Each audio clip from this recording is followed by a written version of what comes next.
বিয়ের আগে মা যখন কোনো কিছু নিয়ে বকা দিত, তখন মাকে বলতাম একবার বিয়েটা হোক, তখন আর এই বাড়িতে আসবো না।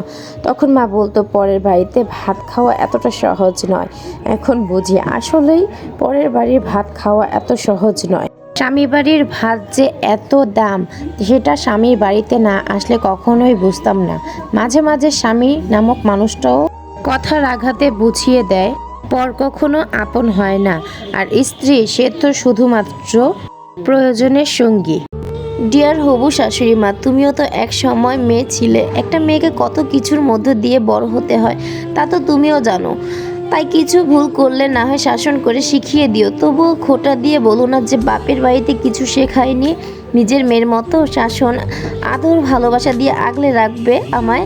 তোমার পাশে সব সময় থাকবো আমি। শাশুড়ি মা সাজার আগে একটু মনে করো, তুমিও মেয়ে, তুমিও তো মা। তোমার সন্তানের কষ্ট তোমারই তো কষ্ট হয়, তাই না? বলো। শ্বশুরবাড়িতে কোনো মেয়েরা ইচ্ছে করে কারো সাথে বেয়াদবি করে না। মেয়েদের কোমল মন আঘাত পেলে তখনই উচিত কথা বলতে শুরু করে। খুব সহজ সরল একটা মেয়ে হয়ে ঢুকেছিলাম শ্বশুরবাড়ি, আর এখন সবার কথার অত্যাচারে বড্ড চালাক হয়ে গেছি। যেসব ছেলেরা অন্যের বউকে বিরিয়ানি ভাবে আর নিজের বউকে পান্তা ভাত ভাবে, তারা হয়তো এটা জানে না অন্য ছেলেরা তার বউকেও কিন্তু বিরিয়ানি ভাবে। তাই বলছি, বাইরে পান্তার পিছনে ঘুরঘুর না করে ঘরে বিরিয়ানির দিকে একটু খেয়াল রাখেন।